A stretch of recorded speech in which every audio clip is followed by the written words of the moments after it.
Every time he was near her, parang gustong huminto sa pagtibok ang kanyang puso. Pero isa itong pangarap na kahihirap abutin. Kaya nagkasya na lang siya na mahalin ito ng palihim. Ngunit nang magkaroon siya ng pagkakataon, na ipadama rito na kaya rin niyang tapatan ng mga babaeng nagnanais na maangkin ang pag-ibig nito. Ginawa ng dalaga ang lahat upang makapasok ng tuluyan sa puso ng binata. At sa maiinit na halik na kaya niyang ipagkaloob rito at maging ang kanyang sarili, nagtatagumpay na yata siyang abutin ng langit. Hindi ako pakakasal sa kanya, Daddy. Ha, subukan mong suwayin ang utos ko. I'll swear, itatakwil kita. Matigas na wika ni Don Rogelio Arcilla. Daddy, nakasubo na ako kay Mayor Fonte at sa anak niya. Kapag hindi ka nagpakasal sa kanya, iilitin nila ang lahat ng kabuhayan natin dahil sila na ang laglagay ng pondo para makabangon ng kumpanya. Ganon, kaya ako na lang ang gagawin ninyong pambayad. Lalong naging mabalasik ang kanyang tinig. Anong pambayad? Gusto ko lang masiguro na malalagay ka sa magandang buhay. Kapag kay Amado ka napakasal, nakasisiguro ako na hindi ka maghihirap. At ayaw mo na niyon, sa susunod na halalan ay siya na ang tatakbong mayor ng San Gabriel dahil tapos na ang termino ng kanyang papa. At mas makakasiguro ka na magiging maganda ang buhay mo dahil sigurado naman na siya ang mananalo at wala akong pakialam sa kanya, Daddy. Hindi ko siya mahal at hindi mo ako mapipilit na pakasal sa kanya. Tingnan natin. Kapag nagkataon, makikita mo kung sino ang dapat na masunod sa pamamahay na ito. Matigas at pinalang salita ng matanda. Nangingit-ngit man si Bethany. Wala siyang nagawa kundi ang umiyak. At ngayon ang araw ng kanyang kamatayan ay dumating na. Taliwas sa okasyon ng tunay na nararamdaman ng puso ni Bethany. Bagaman siya ang tinagor ang pinakamagandang bride sa araw na iyon, hindi ito ang kanyang gusto. Hindi niya pinili ang lalaking mapapangasawa. Sa pilitan at bunga lamang ang lahat ng isang kasunduan sa pagitan ng kanyang ama at ng mayor ng bayan nila. I hate you, Daddy. I hate you forever. Himutok niya sa sarili. Kahit nakangiti ang lahat, hindi natatabunan niya ng katotohanan na katapusan na ito ng kanyang kaligayahan. Sa mata ng lahat, ang kasalang ito ang pinakamagarbo na nangyari sa San Gabriel. Tutol rito ang kanyang kalooban. Mas nanaisin pa ni Bethany na makasal sa West kasama ang tunay niyang mahal. Kaysa ipakita sa madla na ingrande ang lahat kahit nagdurusa naman ang kanyang puso. Nakangiti ang lalaking nag-aabang sa altar. Habang animo gapos naman ang tanikalang may bolang bakal ang kanyang mga paa sa pagtutol na magpatuloy. Kasing bigat ng itim na ulap ang kanyang mga mata na anumang oras ay magbubuhos na ng ulan. Kumakabog ang kanyang dibdib na tulad ng dumadagundong na kulog. Oh God, please help me. Sambit niya sa sarili habang binabambay ang alpombrang daan. Kahit ipinag-uutos ng utak niyang huminto na at umatras, bingi naman ang kanyang mga paa. Hanggang sumapit na si Bethany sa altar at salubungin siya ng mapapangasawa. Nagsalita na ang pari. Mga kapatid sa pananampalataya, narito tayong lahat ngayon upang saksihan ang pag-iisang dibdib ng dalawang ito.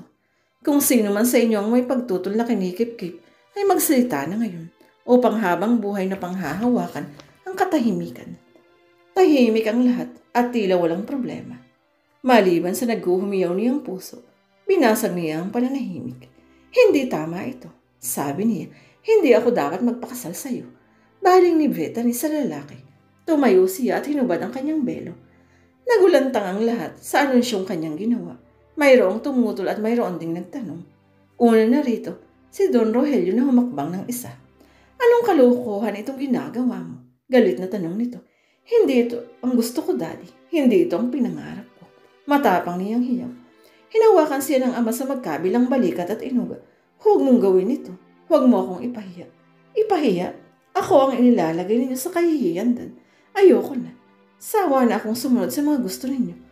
Nagpumiglas siya at saka mabilis na tumalilis ng takbo. Hindi na napansin ng dalaga ang paghawak ni Don Rogelio sa dibdib nito dahil sa paninikip ng paghinga. Ilang sandali pa at dadaong na ang barko sa pier. Hindi pa rin makapaniwala si Bethany na nakarating na siya ng Maynila. Bethany, malapit na tayong bumaba. Maghanda ka na. Magiliw na wika ni Yaya Esther. Simula pagkabata ay ito na ang umalalay sa kanya at hanggang ngayon ay pumoprotekta pa rin. Malaki ang naging partisipasyon ni Esther sa pagtakas niya. Ito ang tulay sa paglayo niya sa San Gabriel. Opo, Yaya. Ayos na ang mga gamit ko. Gusto ko lang tanawin ang dagat. Sabi niya at sinundan ng buntong hininga. Parang napakalayo ko na talaga kung iisipin dahil malawak ang pumapagit ng dagat sa Maynila at sa atin. Pero kung gugustuhin ni Daddy at Amado, nahabulin ako ay magagawa nila. Sana hindi na nila ako hanapin. Sana pabayaan na nila akong maging malaya. Ayokong mag-asawa kung si Amado ang lalaking pakakasalan ko. Ramdam ni Esther ang matinding sama ng loob na dinadala ni Bethany. Tinapik-tapik nito ang balikat ng alaga. Hayaan mo, tutulungan kita para hindi ka nila mahanap. Hindi ako papayag na panghimasukan pa nilang muli ang kagustuhan mo. Pangako ko yan sa'yo. Salamat, Yaya. Maaasahan ka talaga. Kaya lang paano ba yun? Wala akong maipapasweldo sa'yo. Hindi ko naman nadala ang lahat ng pera ko. Pati mga ATM ko ay hindi ko nabitbit dahil biglaan ito. Naku, huwag mo munang intindihin iyon. Hindi masusukat ng perang pagmamahal ko sa'yo. Parang anak na rin ang turing ko sa'yo eh. Kaya nga masaya ako at nagpapasalamat din dahil hindi ninyo ako iniwan. Pagkasabi ay bigla siyang natahimik habang nakatitig pa rin sa dagat. Galit ako kay Daddy. Walang kwentang ama siya para isipin na pwede niya akong gawing pambayad sa utang niya. Galit ako sa kanya. Bethany, humilig si Bethany sa balikat ni Esther. Lihim na pumatak ang butil ng luha niya at halos hindi na niya naramdaman. That would be all for today, gentlemen. Thank you for coming. Magpapatawag ulit kami ng meeting next week, okay? Si Emma nang humarap at halos nagtapos na rin ang meeting na iyon dahil tila wala sa sarili niya si Tucker. Tahimik pa rin ang binata kahit ang nakalabas na sarang silid ang mga staff. Hey, any problem? Tanong pa ni Leo. Noon lang tila nabalik sa lugar ang pag-iisip ni Tucker. You're right. Sige na, sabi ng banata. Teka, anong sige na? Ikaw itong kanina pa wala sa sarili. Ano bang problema? Sorry ha. May iniisip lang kasi ako. Anong iniisip mo? Nag-away kasi kami ni Clarice bago siya umalis. I tried to call her but she didn't call back. Iniisip ko kasi na baka galit pa rin siya sa akin. Sa tingin mo, ano bang problema ko? Natawa ito ng pagak bago nakasagot. Tinatanong mo kung anong problema mo. Boy, you are one forlorn soul. Hindi ba't ikaw na rin ang sabi na wala ka ng oras sa kanya? Pero nagde-date pa rin naman kami. Nagde-date kayo. Pero nag-i-enjoy ba siya kapag magkasama kayo? Baka naman boring ka na sa kanya. O kaya naman baka lagi kang wala kapag magkasama kayo. Anong ibig mong sabihin? Magkasama kayo pero wala naman ang isip mo sa kanya o sa ginagawa ninyo. Tugon ito. Napapansin ko lang. Hindi ba nitong mga nakarang araw ay masyado kang tutok sa mga project natin? Hindi ba kaya nga ang taas ng kinita ng kumpanya dahil binusisi mo? Baka dahil doon. Hindi sumagot si Tucker. Napaisip lang siya at saka napatakip ng kamay sa mukha. Let's stress cousin. Mag-leave ka kaya. Umiling ka agad si Tucker sa ideya nito. Hindi pa pwede. Masyado pa akong maraming ginagawa. Yaya, kaninong bahay ito? Mayaman ba ang pinsan mo? Takang tanong ni Bethany kay Esther nang tumapat sila sa isang gate sa loob ng isang exclusive subdivision. Hindi, mali ka. Hindi yan sa pinsan ko, kung hindi sa amo niyang lalaki. Paliwanag nito. Bago pa ang balak nating pagtakas, sumulat na ako sa kanya. Ewan ko lang kung natanggap niya, pero alam ko naman na hindi ako mahihindihan ng pinsan kong iyon. O paano, tara na. Sumunod si Bethany sa loob matapos silang pagbuksan ng katiwala. Wala pa siyang ideya na mababaligtad ang mundo pagpasok pa lang dito. O pinsan, maupo muna kayo. Gusto ba ninyo ng juice? Merienda? Alok ni Bilen sa dalawa. Masigit na natuon ang pansin ng mayordoma sa dalaga dahil sa likas niyang ganda. Ito na ba si Bethany? Tanong pa nito. Oo, siyang alaga ko. Maiba ako. Natanggap mo ba ang sulat ko? Oo, natanggap ko. Pero kahapon lang kaya hindi ko pa nasabi sa amo ko. Nadarating kayo. Tahimik lang si Bethany sa tabi. Ininom niya ang juice na inilapag ng katulong sa lamesa pero hindi niya ginilawang tinapay sa tabi nito. Pero ayos lang ba kung dito muna kami? Wala na kasi kaming budget eh. Hindi ko alam, Ate Esther. Hindi madali ang buhay dito sa Maynila. Ano ba kasi talaga ang dahilan ninyo at nakarating kayo rito? Mabigat ang dahilan. Pero sa ngayon ang masasabi ko lang magagalit sila ng kanyang ama at hindi niya ito gustong makita. Pero bakit mo siya kinonsinti? Hindi agad nakakibo si Esther. Nagkatinginan sila ni Bethany.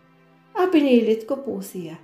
Kasi siya, Esther na lang po ang mapagkakatiwalaan ko sa bahay namin at mabigat ang pagtatalo namin ng dati ko. Baka siyang mapagbuntunan ng galit kapag iniwan ko siya. Paliwanag ni Bethany. Mukha namang nakumbinsi na rin si Belen pero napapaisip pa rin ito. Hindi ko maipapangako pero tutulungan kita Ate Esther. Hayaan mo kakausapin ko si Sir. Maya-maya iwi ka rito. Salamat naman kung ganun. Tatanawin kong malaking utang na loob ito.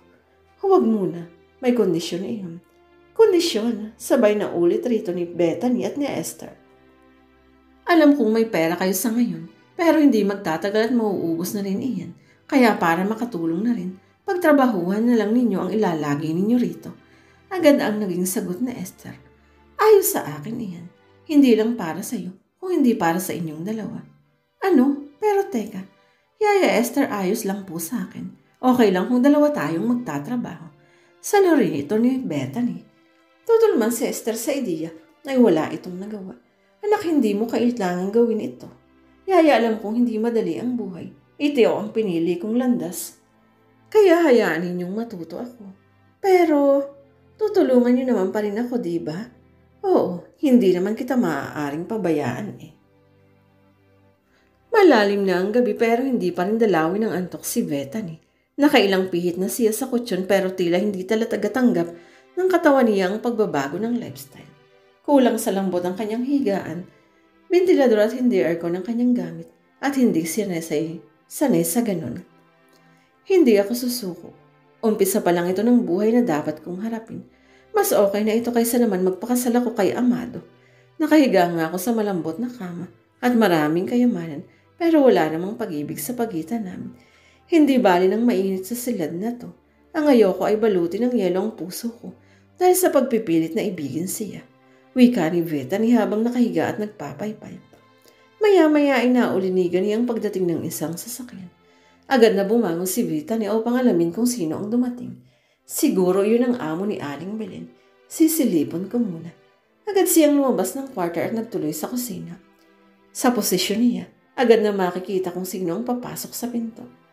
Aling Belen, pakiakyat nga muna ito sa kwarto. Utos ang lalaking dumating. Ibinigay nito ang suitcase sa mayordoma. Nakatalikod pa ito noon kaya hindi makita ni Bethany ang itsura ng magiging amo nila. Pero nakatitiyak siya. Sa forma at pananamit, makikita na agad na mataas ang katungkulan nito sa pinapasukang kumpanya. An executive maybe, naisip niya. Kinuha nito ang cellphone sa bulsa at nagdial. Habang may kinakausap ay papunta ito ng kusina. Nagmadali si Bethany unang umalis. Lumabas siya ng pinto upang magkubli. Parang bigla siyang natakot na nahihiya. Hindi siguro niya ako nakita. Busy siya sa kausap sa cellphone eh. Naririnig ni Bethany ang boses nito at nahuhumaling siyang makita pa ito. Sumilip siya sa uwang ng pinto. Yes, pakiayos na lang ng mga papers na kailangan ko for tomorrow. Medyo malilate ako dahil kauuwi ko lang ngayon.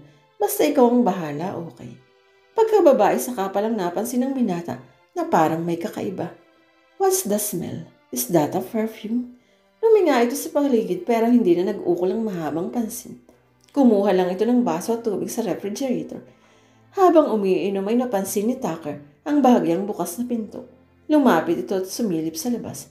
Pero walang tao roon, kaya agad din itong isinara ang pinto. Walang ano-ano ay muli na namang nagring ang cellphone. Lumapit dito si Tucker. Sinagot nito ang tawag. Clarice, hello baby, what's up? Tanong ng babae. Fine, ikaw? Okay lang, tipid na tugon nito. Pareho nilang hindi alam ang sasabihin. Sige na, tatawag na lang uli ako. Teka lang, naibaba na ni Clarice ang line. Why you didn't return my call? Ang gusto na saan niyang itanong. Maya-maya ay lumapit naman si Belen na may mahalagang sasabihin. Sir Tucker, pwede ko ba kayong makausap? Not now, Aling Belen. Masakit ang ulo ko. Bukas na lang. Yun lang at tumalikod na ang binata. Kahit napuyat, maaga pa rin nagising si Bethany dahil na rin kay Esther. Noong una nag-aalangan pa itong gisingin siya, pero dahil utos na rin niya, ay sumunod ito. Habalang nagluluto si Belen sa kusina nang lumapit siya. Aling Belen, ano po gang gagawin ko? Mamaya na, nakangiti ito. Kumain ka muna. Ang totoo ay gutom na rin si Bethany kaya sinaluhan na niya ito. Habang kumakain ay saka naman ipinaliwanag ni Belen ang mga dapat gawin. Si Sir kung kumain iyon, medyo kaunti lang pero dapat kumpleto pa rin ang nasa mesa. Tulad nito, dapat may tinapay, itlog, hotdog at juice dahil hindi siya nagkakape. Tangulang si Bethany. Nauunawaan niya pero ano nga ba ang alam niya sa bagay na iyon? Iyon ang dapat niyang matutunan. Magaan lang ang unang trabaho, subalit lingid pa sa kanya ay may lihim na naiinis sa kanya. Bethany, ako nang bahala dyan. Dominanting wika ni Lorna na isa rin sa katulong. Pero ang sabi ni, hay nako, hindi mo pa alam iyan. At saka ako naman talaga ang gumagawa niyan dito tuwing umaga. Pagbibida pa nito. Kaya lang baka kasi magalit si, hindi magagalit iyon. Sige na, tulungan mo na lang sa garden yung kasama mong si Aling Esther. Gustong umalma ni Bethany, pero hindi niya magawang magpakababa at sumabay rito dahil kilala niya kung sino siya. Tahimik siyang tumalikod upang puntahan si Esther.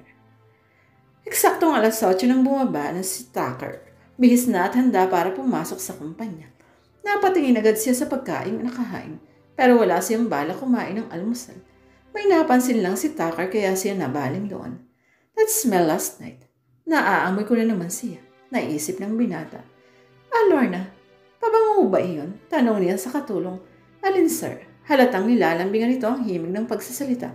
Wala, never mind. Sige, aalis na ako. Sir Tucker, hindi ba kayo kakain muna ng almusal ngayon? Pakulit pang tanong nito. Sorry Lorna, I need to go.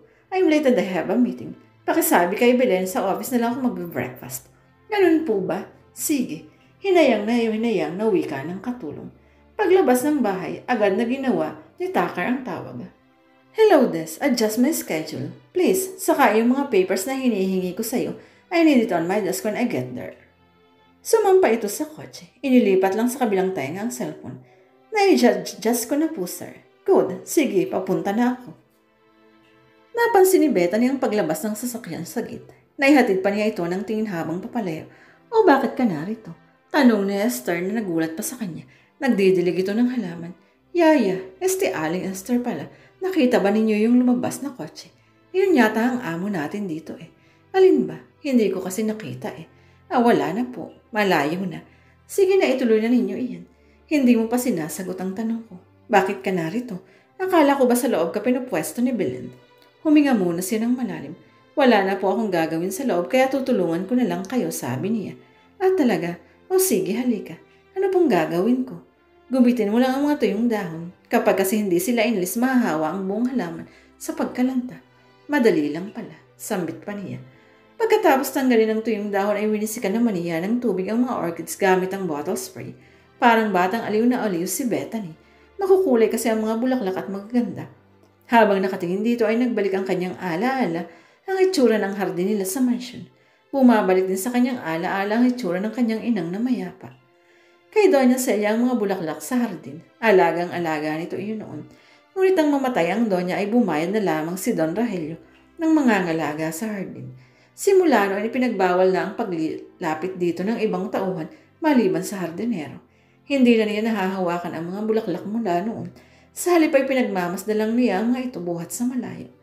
O bakit may problema ba? Napansin ni Esther ang biglang tamlay niya. Naalala ko lang po si Mami. Kung sana buhay pa siya, hindi sana tayo narito. Malalim ang hangin humunugot kasunod niyon. Lumapit si Esther sa anak-anakan upang aluin ito. Alam ko, kung hindi sana itatake sa puso at namatay ang iyong inanong bata ka, hindi mangyayari ang lahat ng ito. Kasi mayroong alalay sa daddy mo kapag nakakagawa siya ng kamalian. Baka hindi rin maisip na ipagkasundo ka kay Amado. Yaya Esther, salamat. At sinamahan mo ako hanggang dito. Kahit wala na akong ina, nariyan ka naman para tumingin at magbantay sa akin. Ngumiti si Esther at hinalikan siya sa noo. Iyon ang tagpong inabutan ni Lorna. Ay, drama ba ito? Anong ginagawa ninyo? Magnanay ba kayong dalawa? Tanong nito. Aling Esther, tawag ka ni Belen. Nasa kusina siya kaya bilisan mo na. Oo, susunod na ako. Ibinalita ni Belen na pumayag na si Tucker upang manilbihan sila roon. Pero dahil hindi naman talaga kailangan ng dalawang karagdagang katulong, may kondisyon pa rin ang pagtira nila roon. Okay na iyon, Yaya Esther. Malaki naman ang sweldo dahil above minimum ang natatanggap natin. Kapag nakaipon na lang, saka ako mag-a-apply sa iba. Saka na rin tayo maghanap ng malilipatang bahay. Masayang sabi ni Bethany habang inaayos ang hihigaan niya. Tutol si Esther sa sinabi niya. Hindi dapat ganun. Alam ko dahil trabaho ko na ito simula noon. Pero dahil nga sinabi mong okay lang, okay na rin sa akin. Tama kayo. At saka isa pa hindi naman mabigat ang trabaho natin. Parang wala nga halos akong ginawa dahil 4 tayo rito. Biro nyo, isa lang ang amo natin kaya hindi gaanong matrabaho. Alin, kung ako lang hindi na ako kukuha ng katulong. Magiging independent ako. Ibig sabihin tatanggalin mo na ako? Birong seryosong tanong nito. Hindi hangad ni Bethany na makaramdam ng pagtatampo ang pinakatapat niyang kaibigan, kaya naman lumapit si Rito at niyakap ito. Kaya syempre hindi. Baka mamis kita sabi niya. Natatawang niyakap na rin siya nito. Malinsangan ng gabi. Hindi naglaon ay nagising din si Bethany na pinagpapawisan. Ano ba ito? Grabe naman ang init kahit gabi na. Reklamo niya sa sarili. Bumangon siya matapos makaramdam ng pagkauhaw. Dumiretso siya sa kusina para kumuha ng tubig. Sa sandaling pag-upo niya ron, nahagip ng pansin ni Bethany ang mumunting liwanag na itinatalbog ng sikat ng buwan sa swimming pool. Naakit siyang lapitan ito at umupo siya sa gilid ng pool. Hinayaan ni Bethany na madama ang kanyang mga paa ang maligamgam na tubig. Ano kaya kung tumalon ako rito? Naisip niya. Luminga siya sa paligid. Madaling araw na noon. Tulog na ang lahat kaya walang makakakita sa kanya. Isa-isang tinanggal ni Bethany ang kanyang suot. Natira na lang ngayong bra at panty. Nilapag lang niya ang mga nahubad sa ibabaw ng nahihigang upuan sa tabi. Huminga siya ng malalim at maya-maya pa ay nag-dive na si Bethany sa tubig. Mahusay siyang lumangoy dahil nag-special kasi yan ito sa San Gabriel. Bukod doon may malaking pool din sa tabi ng kanilang mansyon at lagi siya roon. Malaya niyang dinama ang maligamgam na tubig para siyang diwata na lumalangoy sa sapa ng isang gubat. Kung may makakakita sa kanya, iisipin na isa siyang nimpa ng tubig na saksakan ng ganda. Maya-maya pa ay nagdesisyon si Bethany na umahon na. Naibsa na ang alinsangan ng kanyang paglangoy. Ay salamat, makakatulog na siguro ako nito. Sa loob-loob niya habang dinadampo ng kanyang mga damit. Mabuti naman sir, hindi kayo nagmamadali ngayon. Makakakain kayo ng almusal niyo, wika ni Lorna. Kagigising pa lang ni Taka at nakapantulog pa siya ng bumaba. Dumiretso siya sa hapag kainan at dinampot ang dyaryo nakatupi sa ibabaw ng mesa. Sir, lalagyan kita nito ha. Parang hari na pinagsilbihan siya ni Lorna. Binigyan ng hotdog at bacon sa plato. Inilawit ang slices ng tinapay at saka ipinagsali ng juice. Salamat, sabi lang ni Tucker. You're welcome po. Siya nga pala, tumawag po kahapon ang mami ninyo. Gusto raw po kayong makausap ng papa ninyo. Kung pwede dumalaw daw kayo ngayon sa mansion at doon mag-dinner. Ganun ba? Salamat uliha. You're welcome po uli. Hinayaan na ng katulong na mag-almusal si Tucker. Habang kumakain ay nakaugalian na niyang magbasa ng broadsheet sa umaga. Kapag may oras pa at hindi nagmamadali. Particular ang pahinang lagi niyang hinahanap rito. Ang business section. Dito mahanap ang mga particular na balita sa kalakaran at stocks sa stock market. Ang paglakas ng piso kontra dolyar ay labis na nakakapagpasaya kay Tucker. Sa puntong ito nakakamura ng gastos ang kumpanya niya sa pag-angkat ng mga imported na materialis. Kapag mura kasi ang binabayaran, malaki naman ang tutubuin. Kapag ganun lumalago ang mga negosyo sa bansa. At magandang balita iyon para sa isang business na tulad niya. Everything is going well now. Sana magtuloy-tuloy lang ang pagganda ng ekonomiya. Sabit niya sa sarili. Inilipat ni Tucker ang pahina ng babasahin. Nasipat ng kanyang pansin ang isang balita. Hindi pang karaniwang makikita sa section na ito, subalit may kinalaman din sa business. A young and beautiful runaway bride from San Gabriel. Interesting. Bakit kaya siya tumakbo? Siguro pangit ang mapapangasawa niya. Naaaliw na wika ng binata. And what's this? Ilang ulit na pinasadahan ng basa ni Tucker ang bahaging iyon. Bethany Arcilla, daughter of Don Rogelio Arcilla, owner of the biggest construction firm in the city, is supposed to get wed with Mayor Samuel Fuente's one and only son, Amado Fuente, youngest entrepreneur in the land. Up to now, the young lady has not yet been found, and any information that leads to her whereabouts will be a big help for the family. Interesante, subalit hindi na tinapos pa ni Tucker ang ilang nakasulat doon. Mas natuwa ng pansin niya sa larawang naka-imprenta na babasahin. Such beauty, but very plain indeed. Patutsada pa niya. Pagkatapos ay itinupi na yun ng binata at simulan ang pag-aalmusal. Muling maalinsangan ang sumunod na gabi. Hindi matiis ni Bethany ang init kaya nagtungo siyang muli sa swimming pool. Malakas na at panatag ang kanyang loob dahil alam niyang tulog na ang lahat ng tao sa bahay na iyon. Nang sumapit na sa swimming pool ay agad niyang hinubad ang duster na suot at hinilalang ang panty at bra. Nagdive siya sa tubig. Bumulusok pa ilalim ang dalaga. Pag-aho naman ay malayang kumampay ang kanyang mga kamay at paa. Narating niya ang kabilang bahagi ng pool at muling kumampay pabalik sa kabilang panig. Paulit-ulit niyang ginawa iyon. Ang sarap talaga. Bulalas niya ng saglit na huminto. Pagkaway ilang beses pa siyang lumangoy pabalik-balik. Nang makontento at mapagod na, ay umaho na siya at saglit na tumayo sa gilid ng swimming pool upang patuluin ang tubig sa kanyang katawan. Ang hindi niya alam, may mga mata nang nakamasid sa kanya sa mga sandaling iyon. Gods of goddesses, who is she? Tila nahihipnotismong bulong ni Tucker sa sarili habang minamasdan ang kagandahang nakatayo sa tabi ng pool. Pero bago pa nasagot ang tanong ng isip ng binata, ay nagbihis na ang babae at humakbang patungo sa gilid na bahagi ng bahay. Nakita niyang pumasok ito sa servant's quarter at ilang sandali pa ay nagpatay ng ilaw sa loob. Hindi matatawaran ang panghihinayang na nadama ng binata sa kanyang puso. Katulong ba siya sa bahay na ito? Siya ba ang sinasabi ni Aling Belen na bagong katulong? Ang lakas naman ng loob niyang makiligo sa swimming pool. Pero hindi nakadarama ng galit at inis sa kanyang dibdib ang binata. At pangako niya sa sarili, bukas na bukas din ay hahagilapin niya sa bahay na iyon ang bagong katulong para mas makita niya ng malapitan ang magandang mukha nito. Kahit nakaligo na sa swimming pool ay hindi pa rin naging madali para kay Bethany ang matulog. Mag-aalas 3 na ng madaling araw ay gising pa rin ang dalaga. Nakakainis naman. Paano pa akong gigising ng maaga nito kung ganitong hindi ako makakatulog? Mabuti pa kaya ay uminom na lang ako ng tubig o gatas sa kusina. Lumabas na muli sa kwarto nila si Bethany. Dumiretso siya sa komedor at lumapit sa ref. Wow, cake! Napangiti siya nang makitang may cake pala roon. Ay kaya lang tiyak na sa amang pagkain nito. Kahit naman sa bahay namin noon, ay bawal na makialam ang katulong sa pagkain na nasa ref. Pinilit na lang niyang kalmahin ang biglang pagtatakaw sa kainin ng cake na iyon. Ang pitsil na may lamang malamig na tubig ang kanyang kinuha. Anong ginagawa mo rito? Ay, gulat na muntik pa niyang mabitiwan ang pitsil ng masulya pa ng isang anino sa tabi niya. Hey, mabuti na lang at naging maagap ito na hawakan ang pitsil at pati na rin ang kanyang bewang dahil tila mawawalan siya ng panimbang. Oh, sino ka? Malakas at pagalit ang tinig nito. Ha? Sa pagkakataong iyon ay bahagyang natanglawan ang mukha ng lalaki mula sa ilaw na pumapasok sa bintanang salamin ng komedor. At ngayon ay malaya nang namasdan ng dalaga ang gwapong mukha na iyon na ilang araw na niyang sinisilip-silip sa tuwing aalis at darating ito. Bagamat hindi naman niya magawang magpakita at bigla siyang naging aware sa ayos nila. Nakahapit pa rin ang braso nito sa kanyang bewang habang magkadikit ang mga katawan na may nakapagitang pitsil ng tubig. Ang sabi ko, sino ka? Lalo siyang natamheme. Hey, bakit ayaw mong magsalita? Iritado na ang tinig nito. Sir Tucker, ako ho si Bethany, ang bagong katulong.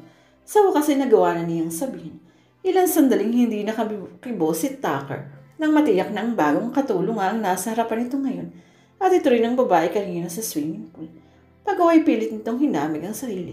Ikaw pala ang bagong katulong. Sa wakas ay nahamig na nito ang sarili. Anong pangalan mo? Pagkuway kusa ng binitiwan ng dalaga at ito na ang nagpatong ng pitsil sa mesa. Bethany Villar po. Ang ibinigay niyang surname sa mami niya. Bethany Villar. I see. Pagkuway hinagilap nito ang switch ng ilaw.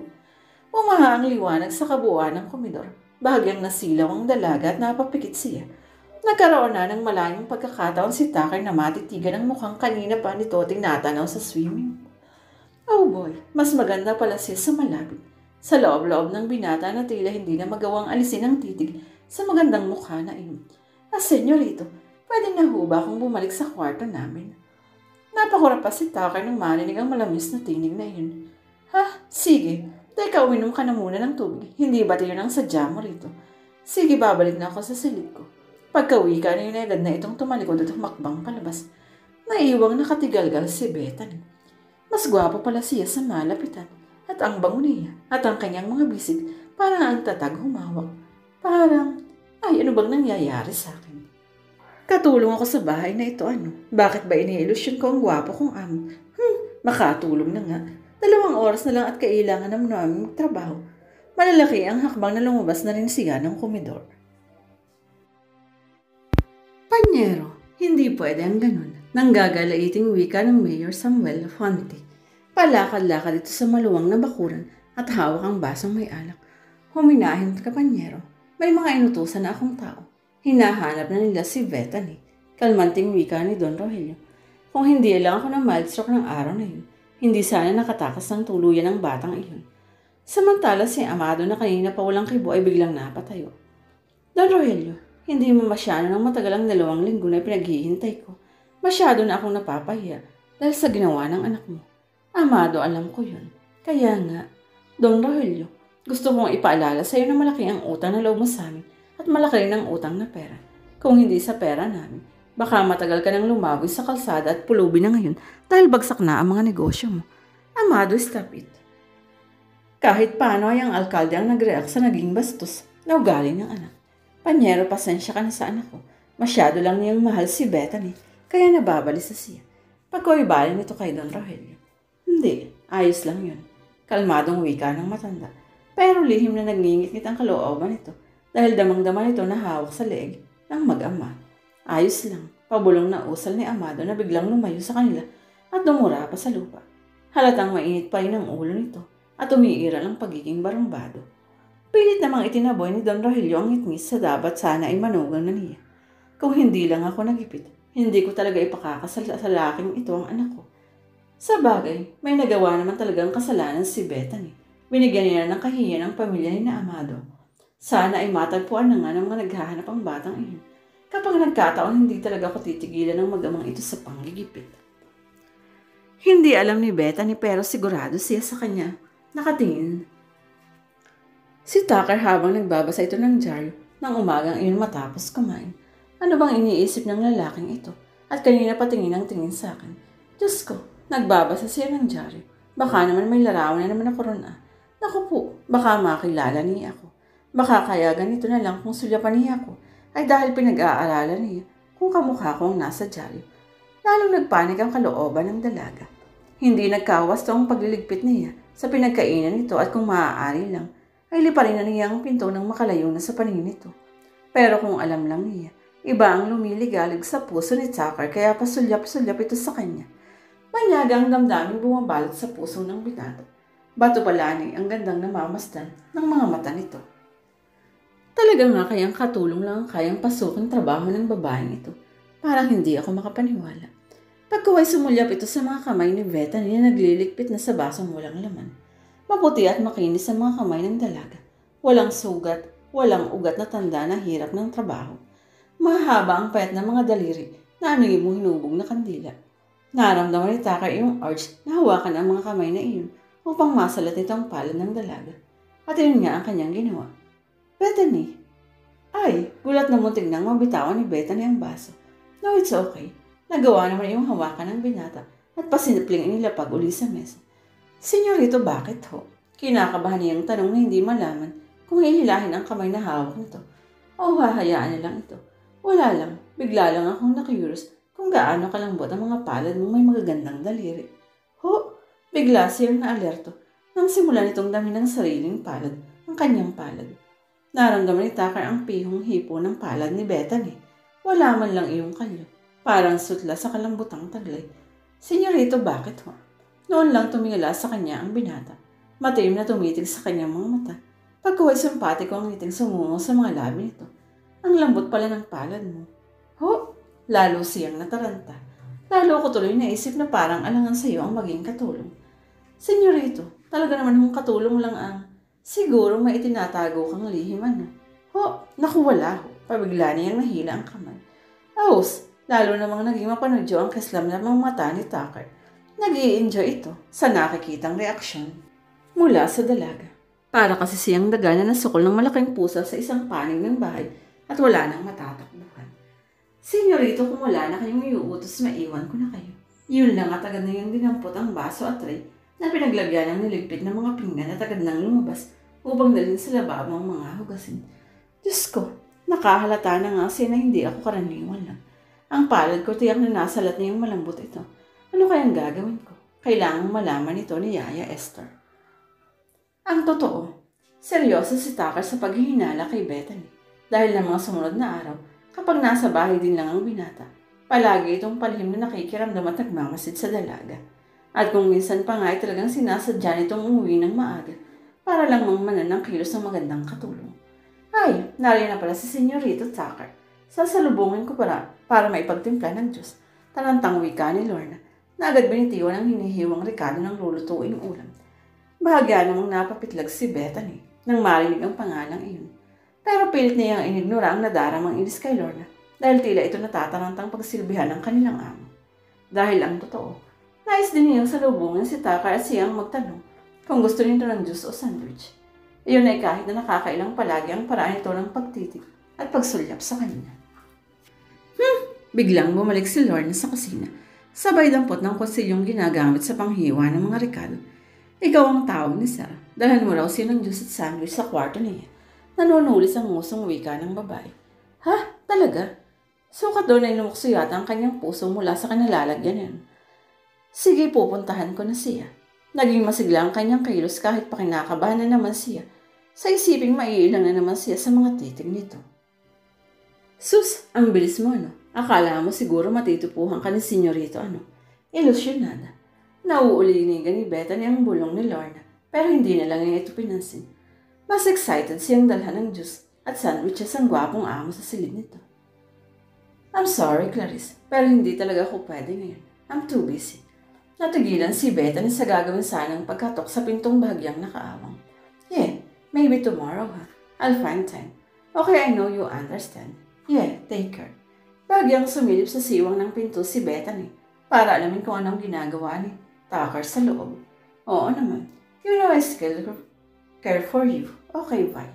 Ini-off ng Tucker ang cellphone nito. Noon lang kumatok si Bethany. Senyorito, narinto na po ang juice at sandwich niyo. Yeah, nakalingiti si Tucker nang pagbuksan siya. Halika, pasok ka. Nilawagan ito ang bukas ng pinto para sa kanya. Oho, hindi siya ngumiti. Ayaw niyang ngumiti. Naiinis kasi si Bethany. May isang bahagi ng kanyang puso ang tila kinungkurot. Ang pangalang Clarice, ilang beses na niyang narinig mula sa bibig ni Tucker. At kahit hindi siya sigurado, matindi ang kanyang hinala na ang babaeng iyon ay malalim na kaugnayan sa binata. Sige ho, lalabas na muna ako. Manghahakbang na siya patungo sa pinto, matapos ilapag sa mesita ang dala niyang tray. Wait, pero nakaharang na agad sa daraan niyang binata. Senyorito, bakit ho? Para ka kasing napapaso eh. Natatakot ka ba sa akin? Nanunod yung kislap ng mga mata nito. Ho, hindi ho. Sige nga, kung hindi ka natatakot sa akin, kwentuhan muna tayo. Come on, maupo ka. Turo nito sa supang nasa tabi ng panto. Kasi nagluluto si Aling Belen. Tutulungan ko sana para hayaan mo na sa kanilang trabaho iyon. Mas gusto ko itang makasama.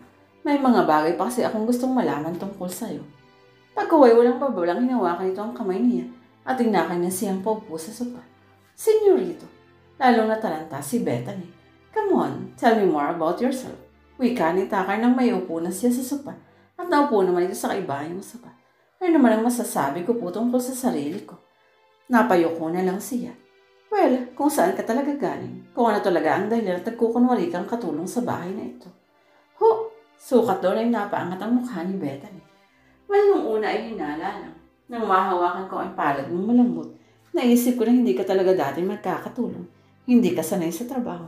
Nang bigla akong na-realize, you look familiar to me. Sigurado ako nakita na kita. Hindi ko lang talaga maaalala kung kailan at kung saan. Isa pa hindi mo siguro alam, pero may mga pagkakataong nakikita kung paano ka magtrabaho sa bahay na ito. Hindi ka sanay sa hirap. Hindi ka marunong maglaba. Naaalangan kang hawakan ang walis at basahan. At kahit ang mga hugasing pinggan, parang may bibitiwan mo sa lababo at mababasag mo. Sukat sa sinabi ni Tucker ay hindi nakakibo si Bethany. Hindi niya inaasahan na gano'n na pala kalalim ang ginagawa nitong pagmamanman sa mga kilos niya. At parang alam na niya kung bakit pamilyar siya rito. Marahil ay nabasa nito sa dyaryo ang tungkol sa kanya at nakita ang kanyang larawan. Baka ho nagkakamali lang kayo, senyorito. Sigurado naman ho ako na dito lang tayo nakita sa bahay niyo. Pero gusto na niyang magkaila. Hindi pa siya handang aminin dito ang totoo. Yeah, maybe. Pero naniniwala pa rin na nakita na kita. Well, masyado na nga yatang pagod ang isip ko sa trabaho kaya hindi ko maalala. Pero baka naman gusto mo nang aminin sa akin kung sino ka talaga. Senyorito, wala ho akong aamin. Pero ang totoo, Gusto na niyang sabihin kay Tucker ang totoo dahil sa pangungulit nito. Natatakot nga lang siya sa magiging implikasyon niyon kung sakali. Paano kung maisipan itong tawagan ng kanyang ama at sabihin dito ang totoo na naroroon siya? Napabuntong hininga na lang si Tucker. Okay, kung ayaw mo talagang umamin, then fine. Isa na lang ang hihilingin ko sa'yo. Ano ho iyon? Sakaling gusto mo nang itigil ang anumang pagbabalak kayo na ginagawa mo, huwag kang magdalawang isip na aminin sa akin iyon. Pangako maiintindihan kita. Ano man ang dahilan mo, uunawain kita at hindi ako magagalit sa'yo. Ilang sandaling napatitig siya sa mukha ng binata. Bakit mo sinasabi sa akin yan? Dahil gusto kong malaman mo na kahit isang pagkukunwari lang ang pamamasukan mo rito, bilang katulong natutuwa akong narito ka. Naging masaya ako at narito ka. At least dahil sa pagpapanggap mo na katulong, nagkakilala tayo. Hindi malaman ni Bethany kung anong magiging reaksyon sa mga pinagsasasabi nito. Hindi naman siya manhid. Nauunawaan niyang ibig nitong iparamdam sa kanya. Pero hindi pa sapat iyon para siya'y mapanatang ng tuluyan dito. Ang totoo, kinausap nga rin niya ako nung isang araw eh. Wika ni Yaya Esther. Talaga ho, ano hong sinabi niya? Lalong kinabahan si Bethany. Pinaamin niya ako kung sino ka raw ba talaga. Kung ano ang kaugnayan natin sa isa't isa. Ano hong sinabi niyo? Natural na hindi ako umamin. Kaya lang mukhang matindi na talaga ang hinala niya. Na hindi ka simpleng babae o simpleng katulong eh. Ganun ho? Oo. Ano sa palagay niyo? Dapat na ba tayong umalis sa bahay na ito? Aba huwag. Kung naghihinala man siya na nagpapanggap ka lang na katulong, sa tingin ko naman hindi talaga siya magagalit sa iyo kapag nalaman niya ang totoo. At bakit naman kayo nakasiguro? Napangiti si Yaya Esther. Ano ka ba namang bata ka? Hindi mo pa ba nahahalata na kaya siya ganun kakulit na malaman ang tunay mong pagkatao ay dahil gusto ka niya? Ho! Sukat sa sinabi ng matanda ay tila may kumislot sa puso ng dalaga. Alam mo hindi mangungulit ang lalaking iyon kung hindi siya interesado sa iyo. May gusto siya sa iyo, no? Tuluyan ang napangiti ang matanda dahil napansin ito ang pamumula ng kanyang pisngi. Yaya naman, kung ano-ano ang sinasabi at iniisip niyo. Aba, ano ka ba? Matanda na ako. Alam ko na ang mga bagay na iyan. Sigurado ako, gusto ka niya. Patuloy mang sinasabi ni Bethany kay Yaya Esther na nagkakamali lang ito. At bakit nga ba magkakagusto sa kanya na isa lang katulong ang isang kagaya ni Tucker na mayaman at saksakan pa ng gwapo. Pero patuloy namang kinikilig ang kanyang puso. Dahil ang totoo, si Tucker na yata ang lalaking nagpapatibok sa kanyang pihikang puso. Dahil doon, minsan pang naging balisa si Bethany ng gabing iyon. Natagpuan niya ang sarili na nilulunod na naman ng swimming pool ang kanyang mga agam-agam. Ano kaya kung aminin ko na sa kanya ang totoo? Total naman siya na rin ang nagsabi na maiintindihan niya ako sa loob-loob ng dalaga habang nagpapahinga sa gilid ng swimming pool matapos ang ilang ulit na paglangoy pabalik-balik sa magkabilang gilid ng swimming pool. Nang biglang malabusaw ang tubig sa dulong bahagi niyon. Ano yun? Diyos ko, may taong tumalon. Nataranta pa siya nang makitang patungo sa gawin niyang nalalalabusaw na tubig. Hindi, kailangan kong... Ngunit ng tangkang pag-ahon ni Bethany ay hindi na natuloy nang maramdaman niya ang malakas na kamay na pumigil sa kanyang paa.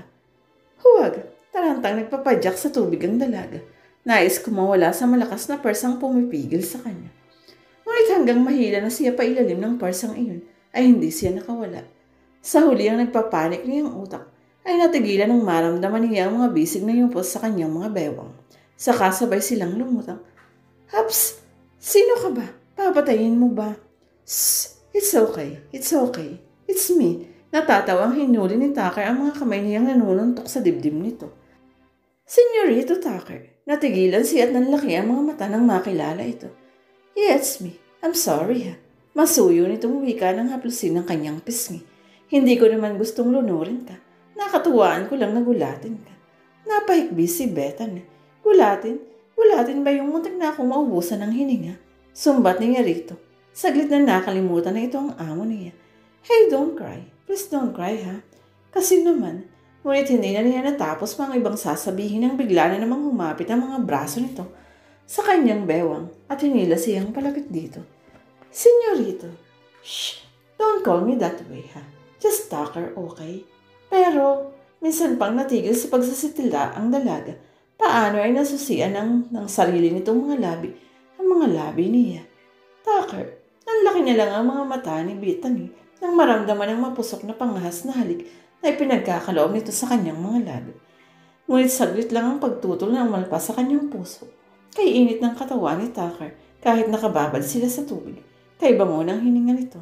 Kay lambot ng mga labi at kay tamis ng pakilasa ang halik na ginagawad sa kanya. Sa huli, unti-unting napapikit ang mga mata ng dalaga. Sinimula niyang namnamin ang tamis at sarap ng unang halik na kanyang natikman sa buong buhay niya. Naramdaman ni Tucker ang kanyang pagpapaubaya. Dahil doon ay mas naging mapusok ito, mas naging pamahas. Ang isang brasong nakayapos sa kanyang bewang ay kumalas, pagkaway naging malaya ng isang palad nito sa pagdama sa kanyang katawan. Marahang humaplas sa kanyang bewang, pakit sa kanyang likod, sa mahaba at basang buhok hanggang sa braso. Tucker, sa huli nagawa niyang pigilin ang kamay nitong nagsimula na rin maging panghas sa pagdama sa kanyang dibdib. It's okay, kaya ko itong panagutan. Malamlam ang mata ng anas ng binata, pagkaway muling siniil ng halik ang kanyang mga labi. Tucker, bulong ng kanyang puso, ayaw nang mag-isip ng kanyang utak. Ang tanging alam lang ni Bethany sa mga sandaling iyon. Nais niyang tugunin ang maalab na halik ng binata. Nais niyang hayaan na ito sa kapanghasang ginagawa sa kanyang katawan. Nais na niya ang lahat ng ginagawa nito. Kaya nang maramdaman niya ang pag-angat mula sa sahig ng swimming pool. Kaya naman pala ay dahil pinangkusiya ng binata at iniahon na sa tubig. Hindi man lang siya tumutol. Hinayaan niyang dalhin siya nito sa kung saan. At sa loob ng malamig at mabangong silid ni Tucker, naramdaman niya ang pagsalo ng malambot na kama sa kanyang basang katawan. Ngunit saglit lang siyang naging malaya mula sa mga bisig nito. Iglap lang ay naroon na si Tucker. Nagawa ng idagan sa kanya ang buong bigat nito. Habang muling kinikintalan ng maliliit na halik ang kanyang pisngi, ang ilong, ang gilid ng mga labi, ang pisngi at sa huli, muli nang inangkin ng kanyang mga labi. Napabalikwas ng bangon si Bethany. Sumalubong sa kanyang paningin ng katahimikan ng silid na iyon. Ang malayong pagpasok ng sinag ng liwanag ng araw na pumapasok sa siwang ng kortina. Tucker, bulong ng kanyang pusong ng masulyapan ng binata, napadapag nakahiga sa kanyang tabi, anyong himbing na himbing pa. Ilang sandaling hinamig ni Bethany ang sarili. Pilit na kinakapa kung may pagsisising bumubukal sa kanyang puso dahil nagawa niyang ipagkaloob ang sarili sa lalaking ito. Ngunit hungkag ang kanyang puso sa anumang negatibong damdamin. Tucker, I'm glad it's you. Lumamlam ang mga mata niyang nakatitig dito. Ngayon ay sigurado na ako. Matagpuan man ako ng daddy at ng amado na yun. Magawa man nilang pilitin na ipakasal ako sa lalaking hindi ko gusto. Nakasisiguro naman ako na ang lalaking unang umangkin sa akin ay ang lalaking mahal ko. At ikaw iyon. Marahang nagbangon si Bethany at sinikap na huwag makagawa ng anumang ingay upang hinding magising ang binata. Bagamat wala siyang pinagsisisihan sa naging pagpapaubaya rito, hindi pa rin naman siya handang harapin ito. Mabilis siyang nakapagbihis at nakalabas ng silid na iyon. Tahimik ang pasilyo. Tila walang tao. Linggo nga pala ngayon. Siguradong nasa palengke si Aling Bilim. Si Lorna ay day off kapag sa araw na iyon at gabi pa umuwi sa kanila. Si Yaya Esther baka nasa kusina o nasa hardin. Naiiling na humakbang na siya patungo sa hagdan. Nag-iisip siya ng ikakatwiran sa mabait na Yaya kapag nagtanong ito kung bakit hindi siya natulog sa quarter nila. Eksaktong nakababa na ng hagdan si Bethany nang tumunog naman ang telepono. Sino kaya ito? Hindi pa nga pala ako nakakasagot ng tawag sa bahay na ito. Hindi ko naman kilala ang mga tatawag, pero baka importante. Muling naulit ang tunog. Luminga pa siya sa paligid pero wala talagang tao maliban sa kanya. Hello? Hello, sino ho ito? Walang sumasagot sa kabilang linya, kaya ibinaba ito ni Bethany. Bago pumunta sa komedor, ay tapatingin pa siya sa itaas. Tulog pa siguro si Tucker, naisip niya. Pero bago pa makabalik sa silid, ay saka naman may nag-doorbell. Si Aling Bilim na siguro iyon. Wala ba siyang susi at hindi man lang siya binuksan ang gate? Pagtataka niya.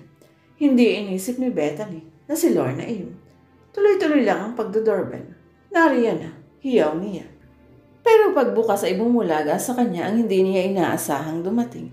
Hindi siya makakilos sa mga oras na yun. Pakiramdam ni Bethany na manhid ang ulo hanggang sa kanyang paa. Bethany anak, wikang may kagalakan ng bungat sa kanya ng kanyang ama. Agad itong yumakap sa dalaga. Kay tagang kitang hinanap anak, bulong pa nito. Bethany, sumama ka na sa amin ng daddy mo. Bumalik na tayo sa San Gabriel. Sabat ni Amado na matigas ang himig at may pamimilit. Kumala siya sa pagkakayakap ni Don Rogelio. Daddy, paano niyo nalaman na narito ako? Tanong niya. Hindi na mahalaga kung paano. Ang mahalaga ay nakita na kita at sasama ka na sa amin. Hinawakan siya ito sa kamay at akmang igigiya siya patungo sa kotse. Pero pumigla si Bethany sa pagtutol. Hindi, giit niya. Bethany, pwede ba huwag nang matigas ang ulo mo? Handa akong patawarin ka sa pagtakbo mo sa kasal natin noon, kaya sumama ka na. Giit naman ang napipiko na lalaki. Tumahimik ka at huwag mo kaming pakialaman. Matalim ang tingin na ibinato niya rito. Umalis na kayo. Tahimik na ang buhay ko. Tigilan na ninyo ako. Pero hindi ganun kadali iyon. Si Amado na ang lumapit para kuhanin siya at kalad ka rin. Huwag mong ipilit ang gusto mo, Bethany. Sasama ka sa ayaw mo at sa gusto. Ano ba? Bitiwan mo ako. Anak, please sumama ka na. Noon patakbong dumating si Tucker at nadatnan ang nangyari. Nabaling agad ito kay Amado na nakahawa kay Bethany. Bitawan mo siya. Kasing bilis ng kisap mata nang padabuin ito ang kamao sa lalaki. Laglag si Amado sa simento na napahawak na lang sa mukha. Kinabig ni Tucker si Bethany sa mga bisig nito. Umalis na kayo kung ayaw ninyong tumawag pa ako ng pulis. Galit na wika ng binata sa dalawang estranghero. Tucker, sambit ni Bethany. Pangakong kaligtasan sa mga matento na natagpuan ni Bethany. Nang mga oras na iyon, nasaktan ka ba? Hindi naman.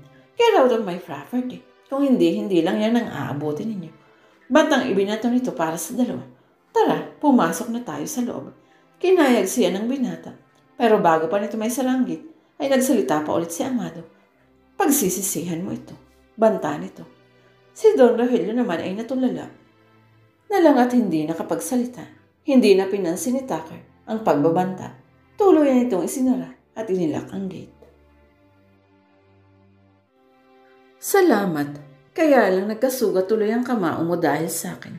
Malambing na wika ni Bethany habang nilalapatan ng gamot ang gasgas sa kamao ni Tucker.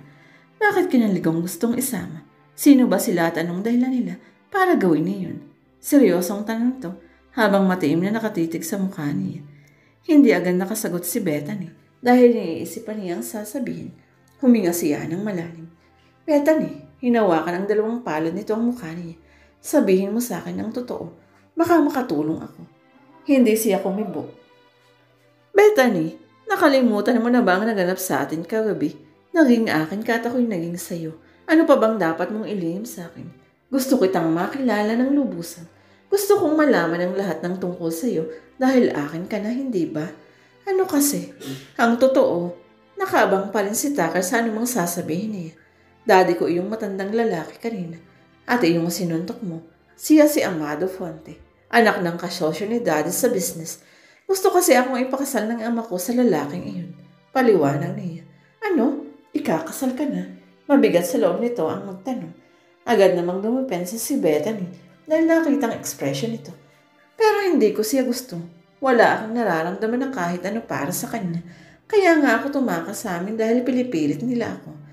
Kung gano'n matagal na naman lang hinahanap, bakit ka nagsinungaling sa akin? Bakit kasi hindi mo pa sinabi sa akin ang totoo noon? Hindi na mahalaga yun. Sabi mo naman, maiintindihan mo ako, hindi ba? Napabuntong hininga ang binata. Okay, I'll tell you everything. Nang mawala ang mami ko, nagkalugi-lugi sa negosyo si Daddy. Pero sinalo ng papa ni Amado ang pagkalugi ng aming kumpanya. At pinautang ng malaking halaga. Pero hindi pira ang gusto nila. Ako ang gusto nilang kabayaran para ipakasal kay Amado. Kaya ginipit nila si Daddy. Kaya hindi ako pumayag dahil imposibleng mahalin ko ang lalaking iyon. Galit ako sa aking ama dahil ako ang gusto niyang pambayad sa utang niya. So ang pangalan mong Bethany Villar, totoo bang pangalan mo? Totoong Bethany ang pangalan ko. Pero Arcila ang totoo kong apelyido. Tucker, patawarin mo ako kung nagsinungaling man ako. Huwag mo nang alalahanin niyon. Wika nito. Biglang may naaalala si Tucker at gusto nitong malaman. Kung Arcila ang apelyido mo at ipinagkasundo ka kamo ng daddy mo, isa lang alam kong may sitwasyon na ganyan. Kung tama ang hinala ko, ang pangalan ng daddy mo ay Don Rogelio Arcila ng San Gabriel. Tama ba ako? Oo, alam mo na. Nabalitaan ko na dati. Pero hindi ko na inakala na ikaw yun. Kaya pala pamilyar ang mukha mo sa akin dahil nakita na kita sa dyaryo nun. Hindi ko alam na nakilala mo ako. Sinusubaybayan ko kasi ang kalagayan ng ibang kumpanya, tulad din ng ginagawa ng iba sa pag-aari ng pamilya namin. Kung minsan pa halos magkakakilala na rin ang ilang malalaking negosyante. Alam ko na ang status ng daddy mo at ni Mayor Samuel Fonte. Pero ang tungkol kay Amado ay nabalitaan ko na rin. Pero hindi ko inaasahan na makikilala ko sila ng personal. Natahimik sandali si Tucker. Inamaga naman ni Bethany ang sunod nitong sasabihin. Naalala ko na, maya-maya ay wika nito. Alam mo ba, nakakompetensya pa nga pala ni Papa ang daddy mo dati sa isang government project bidding. Pero lumaban talaga ang papa ko at di naglaon ay nanalo. Buhat noon, isa na si Don Rogelio Arcila sa mahigpit na kakompetensya ng papa. Sa tingin ko pareho silang matigas ang ulo. Natatawa ito sa huling sinabi. Ngumiti si Bethany. Komportable siya kapag gano'n ang reaksyong nakikita sa binata. Yeah, that's my father. Kapag gusto niya, kailangang makuha. Ipipilit pa rin niya kahit ayaw me. And I hate him for that. Tinitigan siya ni Tucker na parang nanunuri. Ngayong nakita ka na nila, anong plano mo? Maya-maya ay tanong ni Tucker. Parang bigla namang bumalik ang takot na nararamdaman ni Bethany dahil sa tanong na iyon. Ang totoo ay hindi talaga niya alam ang gagawin. Maya-maya ay parang wala sa loob na napahilig siya sa dibdib nito. Bukas palad naman siya nitong tinanggap. Hindi ko talaga alam. Ayoko na talagang bumalik sa bayan namin. Ayoko magpakasal kay Amado. Hindi ko alam. Pero bukod kasi sa hindi ko siya mahal, parang wala akong tiwala sa kanya. Tucker, natatakot ako. Pumatong ang palad ng binata sa kanyang balikat. Tumapik-tapik. Huwag kang matakot. Narito ako. Hindi kita pababayaan. Pangako, hinding-hindi ako papayag na makasal ka kay Amado. Pagkatapos ng lahat, sa palagay mo ba papayag pa akong maagaw ka niya sa akin? Tucker, napatingala siya rito. Sa akin ka na hindi ba? At hindi ka niya maaagaw sa akin. Pagka-uwi ka na yun ay mahigpit nitong niyakap ang dalaga. Napasiksik na lang si Bethany sa malapad nitong dibdib. Nais na sanang mapanatag ang kanyang kalooban, ngunit may mga kataga pa siyang nais na marinig mula sa mga labi ni Tucker. Ngunit hindi pa yata nito masasambin ito yun. At nasasaktan si Bethany sa isiping iyon. Gulat na gulat si Esther nang mabalitaan ang nangyari. Pero paano tayo natunto ng daddy mo? Alam ba niyang ako ang kasama mo at nagtakas sa'yo? Mahahalata ang takot sa boses nito. Hindi ko tiyak. Siguro nagtanong-tanong sila. O kaya naman baka may nakakita sa akin sa labas. Ewan ko ba? Parang wala nang pag-asa sa himig niya. Nalilito si Bethany. Paano yan? Anong gagawin natin ngayon? Iniisip ko na rin pong umalis. Ang kaso inaalala ko rin si Tucker. Hindi niya masabi sa mabait na Rihanna ang namamagitan na sa kanila ng binata. Isa pa ho baka balikan siya ni Amado at saktan dahil nasuntok siya nito. Malamang nga. Salbahe pa naman ang tingin ko dun sa una pa lang.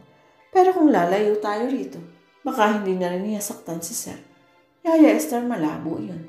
Sa tamang inabot ni Amado, duda akong hindi siya gaganti. Pero ano nga ang gagawin natin? Hindi ko pa talaga alam.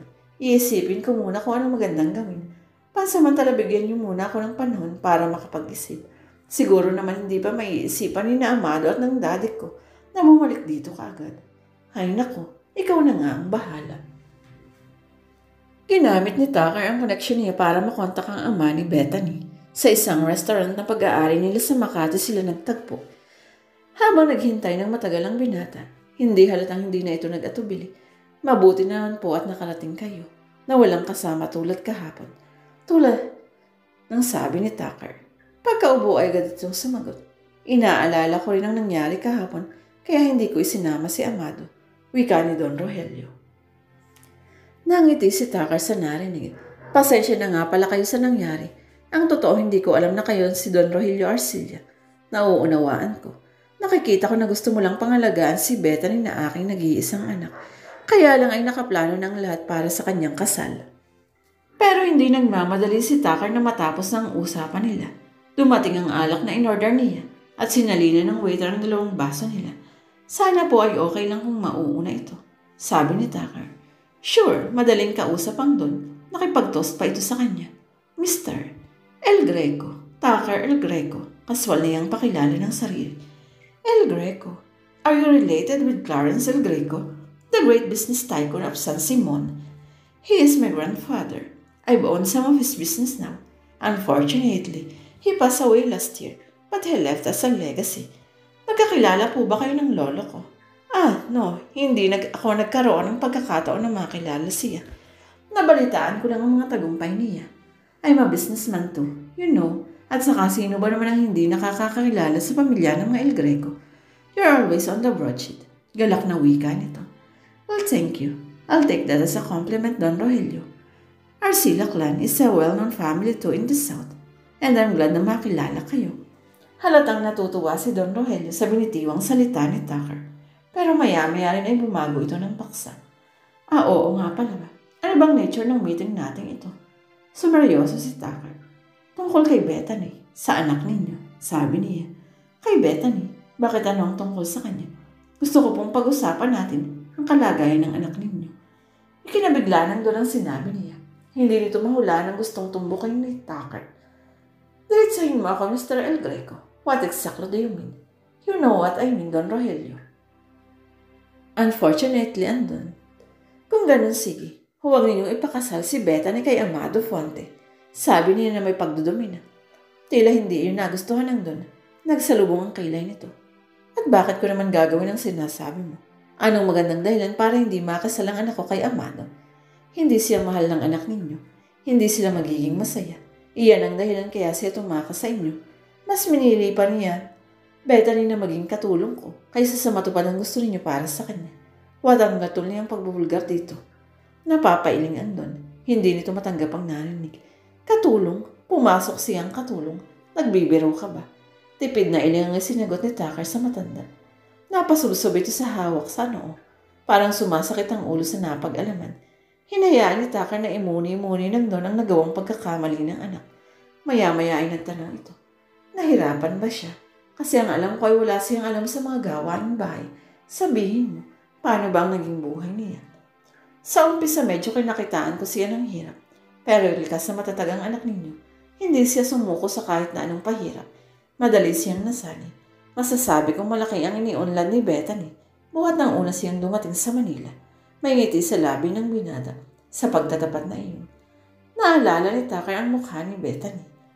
May nakitang kislap sa mga mata niya, ang ama ng dalaga. Gusto kong malaman, sa pagtira ba niya sa bahay mo, nahulog ba ang loob mo sa kanya? Diretsahan itong tanong kay Tucker. Mabilis ang naging tuon niya. Hindi ko po itatangging nahulog ang loob ko sa anak ninyo, Don Rogelio. Hindi man kami magkasundo nung una, nagawa niyo ng paraan. Bahagyang pinamulahan ng pisngi si Tucker dahil sa ipinagtapat. Hindi nalingid sa matanda ang paglutang ng hangin sa puso niya habang naglahat salita kanina. Ngumiti lang ito. Sa ngayon anong relasyon niyo? Ilang sandaling tinitigan ng binata ang karap. Masasabi kong malalim na ang relasyon namin ni Bethany at hindi talaga ko papayag na maagaw siya sa akin ni Amado. Mahal ko siya at mahal niya ako. Kahit hindi pa namin iyong napag-uusapan, sigurado akong mahal niya ako sa isip ng binata nang maalala na wala pa naman talaga silang formal na kasunduan ni Bethany kahit pa may nangyari na sa kanila. It was his fault. Kinulang siya sa mga salita para linawin ang talagang estado ng relasyon nila. Pero mamaya, I'll make sure na masasabi ko na kung saan kami dapat humantong. Sa loob-loob pa niya. Natutuwa ako. Nakikita ko na seryoso ka sa anak ko. Sige, titingnan ko kung anong magagawa ko. Pansamantala, gusto ko sanang ihingi mo ako ng tawad sa kanya. Mahal na mahal ko kasi si Bethany. Kaya inakala kong alam ko na kung anong makakapagpaligaya sa kanya. Mabuti na lang at nakilala ka niya. You can save your sorry kapag nagkita na kayo. Hayaan ninyong maging tulay ako para magkaayos kayo. Salamat. Kung magkakaayos kami, malaki ang ipagpapasalamat ko sa iyo. Gusto ko na rin makita at mayakap ang anak ko. Bukal sa loob na sabi nito at hindi iyon nalingid kay Tucker. Binabaybay ni Tucker ang highway. Nang may mapansin siyang nakasunod at dahil sa rearview mirror lang niya napansin iyon, hindi matukoy ni Tucker kung sino ang driver nito. Maingat itong dumidistansya pero nahalata na rin niya. Hindi na nag-aksaya ng oras ang binata. Mabilis niyang yal ng daliri ang boto ng kanyang cellphone. Naka-speaker mode ito kaya hindi na niya kailangang damputin ito. Iwas halata pang may tinatawagan siya. Officer Enrico, kumusta? Tanong niya sa tinawagan. Okay lang, ikaw. Wika naman ito. Si Officer Enrico ang kaibigan niyang motorcycle policeman na nakatalaga sa distritong iyon ng Makati. Minsan rin siya nitong hinuli dahil sa overspeeding. May 1 taon na ang nakararaan. May bumubuntot kasi sa akin kanina pa. Baka pwede mong i-check. Pareho kaya tayo ng ruta ngayon. Nasa Magallanes ako eh. Papasok ulit ako ng Makati. Galing na ako dyan kanina. Kaya lang napansin ko nga na may nakasunod. Sige, daanan mo ako dito sa Ayala. Paglaspas mo, titingnan ko. Ano bang subject? Honda Civic, I think. Red color, semi-tinted. Copy that. Thanks. No problem. Pagdaan nga ni Tucker sa Ayala, ay agad niyang namataan si Officer Enrico. Pagkakita nito sa kotseng pula na kabuntot sa binata, kaagad din itong rumisponde. Natanaw pa ni Tucker nang pahintuin nito ang subject vehicle, pero hindi na siya huminto para alamin pa ang status niyon. Maya-maya ay nakatanggap na siya ng tawag, galing kay Enrico. Negative, ang sabi ng driver. Naliligaw daw siya at hindi makita ang hinahanap na hotel. Legal naman ang mga papeles. Registered to a man named Diego Santos. Okay din ang lisensya. Sa tingin ko baka na paranoid ka lang. Walang violation kaya pinaalis ko na. Paliwanag nito. Huminga ng malalim si Tucker.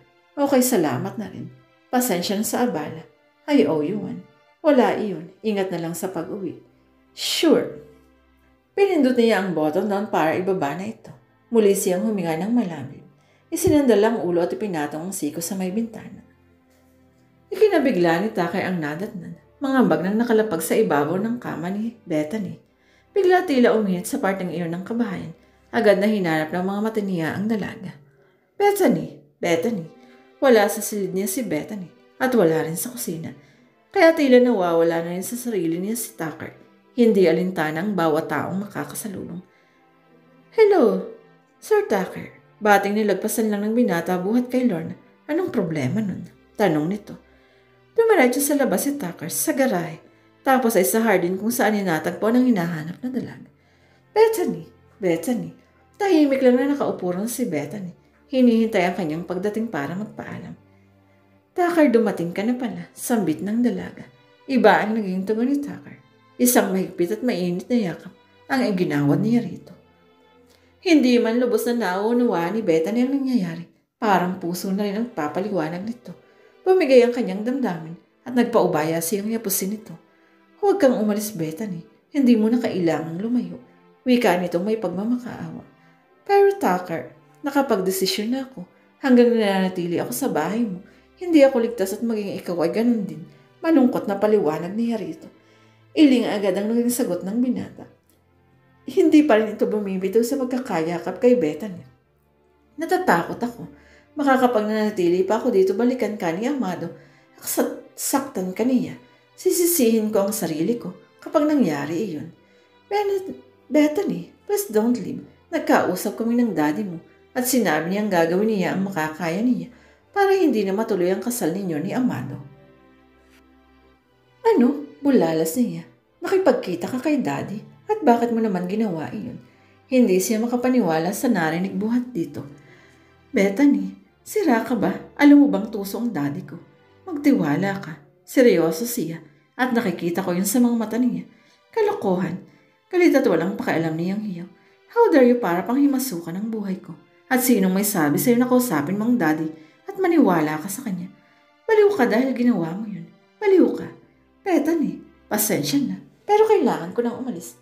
Nakamang lalayo si Bethany pero naawat si Tucker sa braso. Bethany, please makinig ka. Ano ba? Nasasaktan ako. Bitawan mo ako. Hindi, hanggang hindi ka nakikinig sa akin. Malakas ito kaya walang nagawa si Bethany kung hindi pagbigyan ng binata. Pinakalma na lamang niya kanyang sarili. Nagkita kami ng daddy mo, hindi lang dahil pinakiusapan ko siya na hinto ang balak niyang ipakasal ka kay Amado.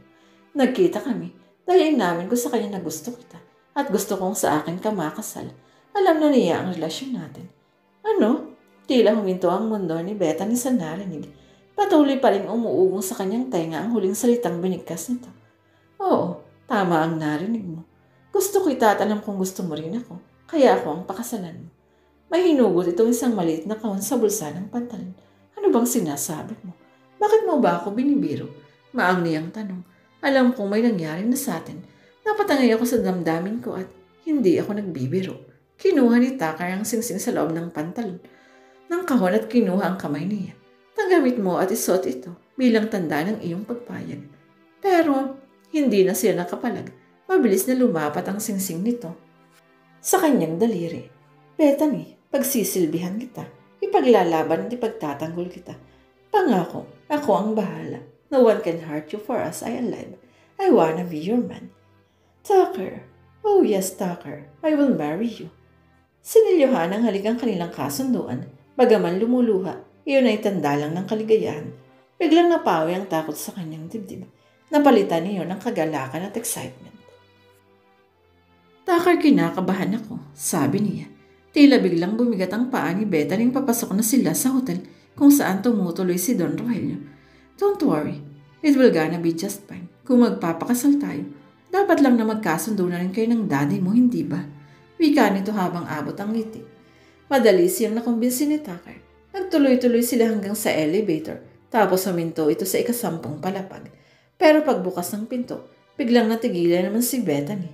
Ngayon parang naninigas na talaga ang mga kalamnan niya at hindi siya makagalaw. What's wrong? Untag ni Tucker. Parang hindi ko talaga kaya. Huwag na lang kaya, sabi pa niya. Ano ka ba? Narito na tayo.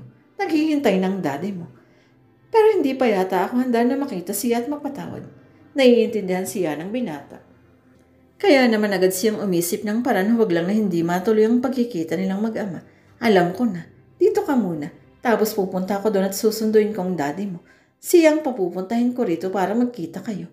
Ayos ba sa'yo? Saglit lang na nag-isip si Bethany. Tumango siya agad. Diyan ka lang. Huwag kang kilos. Huwag kang aalis. Okay. Isang mainit na halik sa kanyang mga labi ang iniwan ito sa kanya bago humakbang palayo. Isang sulya pa at diniretso na ni Tucker ang hallway. Kanina habang pinagmamasdan niya si Bethany, kakaibang siyang naramdaman niya. Parang ayaw niya mawala sa kanyang paningin ng dalaga. Kulang ng araw kapag hindi niya nakikita si Bethany. Tinapatan ni Tucker ang isang pinto. Huminga siya ng malalim bago kumatok. Maya-maya pa inapansin ni Tucker na parang walang tao roon. Walang nagbubukas ng pinto. Sinubukan niyang pihitin ng knob at umikot naman iyon. Nabuksan ang pinto. Don Rogelio, Don Rogelio. Tawag niya. Don Rogelio, kasama ko na siya, sabi pa ni Tucker. Subalit tahimik pa rin sa loob ng silid. Walang sumasagot o bakas malang ng Don. Nagtataka na si Tucker at parang hindi na niya gusto ang nangyayari. Babalikan na sana niya si Bethany nang biglang, Don Rogelio, may pumalo sa kanyang matigas na bagay mula sa likuran. Sa tindi ng pagkakapalo ay bumagsak siya sa sahig. Don Rogelio, sa nanlalabong paningin, ay imposible nang makilala pa ni Tucker ang mukha ng taong umatake sa kanya. Nawalan na siya ng malay. Oh, masakit ang ulong nagmulat ng mga mata si Tucker. Nasaan ako? Nagtatakang napalingap siya sa paligid. Oh shit, napaigtad pa ang binata nang makitang may katabi siyang tao. At sa kanyang tabi ay may mga basag na figurin. Don Rogelio. At gano'n na lang ang gulat niya nang makilala ito.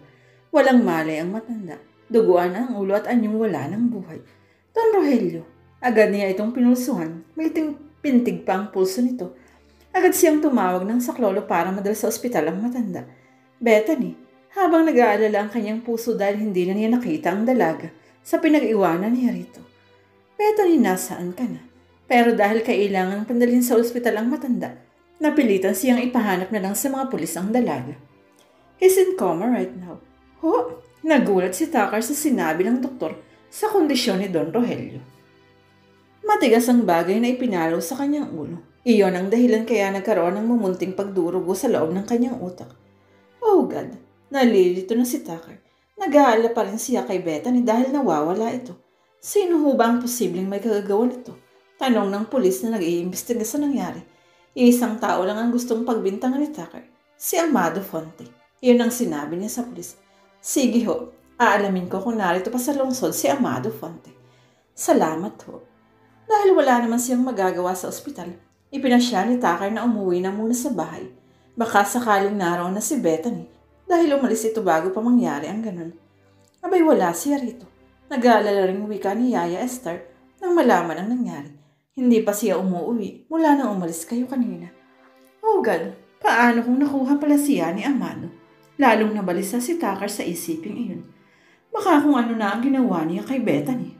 Diyos ko, kilala ko ang alaga ko. Mas gugustuhin pa niyang mamatay kaysa mahawakan ng lalaking iyon. Lalong nag-ulol ang paglitngit sa dibdib ng binata. Kung makikita lang niya si Amado Fonte sa mga sandaling ito, mapipilipit niya ang leeg nito hanggang sa mawala ng hininga. At ang pagkabalisa ni Tucker ay mas patayan dahil wala pang kalahating oras ay kumatok na sa kanyang silid si Aling Esther. Bakit ho? May naghahanap ho sa inyo at sabihin yung busy ako. Nagbibihis lang ako at kailangan kong hanapin si Bethany para, Senyorito, mga pulis po ang naghahanap sa inyo. Nawa natigilan ng binata. Bakit daw? Kayo daw ho ang suspek sa pagpalo kay Don Rogelio. Ano? Bakit ako? Hindi napigilang bulalis ng binata na nakuyom na lang ang kamao. Nakita na raw ho sa nabasag na figurin ang fingerprints ninyo. Hindi totoo yun. Ano't ano man, napilitan siyang sumama sa mga pulis papunta sa presinto. Bagamat nagawa na niyang tumawag sa abogado ng pamilya. Hindi ko nga alam kung anong nangyari. Kaswal na wika ni Tucker habang kausap ang pulis. Investigador nang nasa presinto na sila. Saka nakita naman ninyo, may sugat din ako sa ulo. Pero lumalabas ho sa investigasyon na kaya nagkaroon kayo ng sugat sa ulo ay dahil nag-away kayo ng matanda. Oh God, hindi nga iyon. Napatingin siya sa bumukana ng pinto. Anyway, na pala ang abogado ko eh. Siguro ay kailangan ko muna siyang makausap bago ko sagutin ang mga tanong ninyo. Lihim siyang nakahinga ng maluwag nang makitang papalapit na sa kanila si Atty. Mendez. Wala ngang nagawang nag-iimbestiga, kundi itigil na muna ang pagtatanong sa kanya. At dahil wala pa namang sapat na ebidensya laban kay Tucker, nakauwi rin siya ng hapong iyon. So anong plano mo? May pag-aalang tanong ni Eman sa pinsan. Ewan ko, pero kailangan kong makita si Bethany. Baka sa mga salandaling ito ay nasa panganib na siya. Pabuntong hiningang subika ni Tucker. At ang isiping baka kung ano na ang ginawa ni Amado kay Bethany ang mas lumiligalig sa kanyang puso. Hindi na yata niya matatanggap na lalapat ang kamay ng suklab na lalaking iyon sa alinmang bahagi ng katawan ni Bethany na para lang sa kanya. At saan mo naman si hahanapin? Bahala na. Pero sinabi ng mga pulis na huwag kang maglalalayo, hindi ba?